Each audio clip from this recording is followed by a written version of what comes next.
No, she looks at the books, she knows what's going on, but she doesn't realise just how deep they are in financial trouble. And of course, so she keeps trying to dismiss this idea of dividing the estate. The character of Lewis is a drunk most of the time, and when he's drunk, he wants to divide the estate. He wants to make sure that the estate gets divided so that he gets his money, so that he can then go spend it on drinking. Being the youngest, I don't think he had any confidence in himself, and he's been pampered by his mum. She's managed to snare herself a man who has been able to largely keep her in the style to which she's become accustomed. But they're both, I think they must be swimming with some folk who are perhaps just a rung or so above them, which is why they've had to borrow so much from the estate. Mum's always really worried about what's happening because Daddy doesn't really have much. He's not doing very well at work. So yeah, it would make us feel comfortable, and we would be able to buy the things we want and go on trips to Europe. She has all these worldly topics that she would love to speak about, and she doesn't know what else to speak about because most of the conversations within the family are about money and dividing the estate. And her motive is not about money, it's about son and loving son and trying to fit into this family. So that's Pauline, really finding her place within the family that she will now be related to due to the marriage with son. I believe I've got all the money in the world. It's never gonna end. I'm just gonna continuously have this flow of money. However way it comes through, it's just gonna come to me and everything will be totally fine.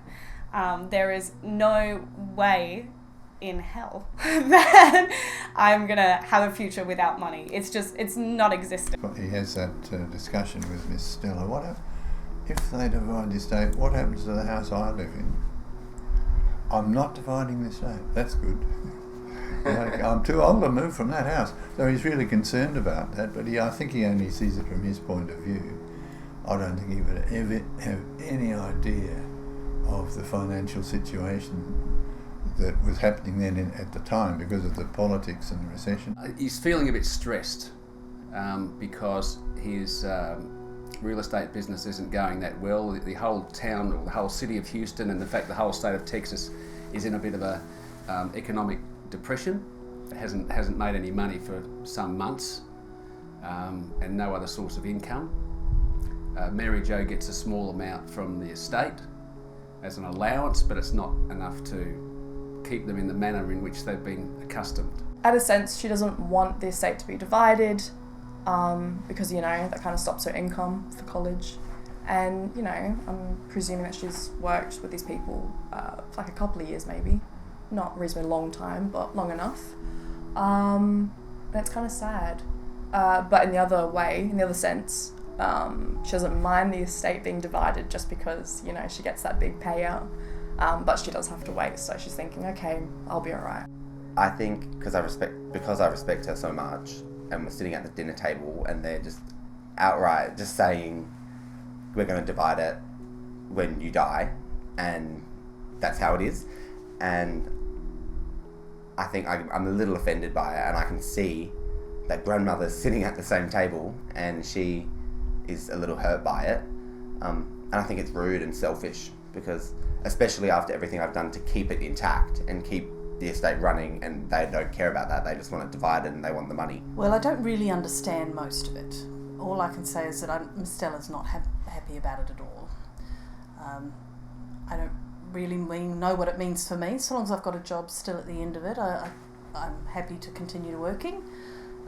If Mr. Sun and whoever he marries, or if he brings a wife into the house again, if he still wants me around, I'd be very pleased to continue working for him, but it's all just a bit ugly whenever they start talking about money, and I'm not quite sure what will end up. If they all sell it off to somebody else, then I probably won't have a job. Disrespectful, in fact. Every time, most of Bob's conversation is about how much this, how much throughout the play. It's how much.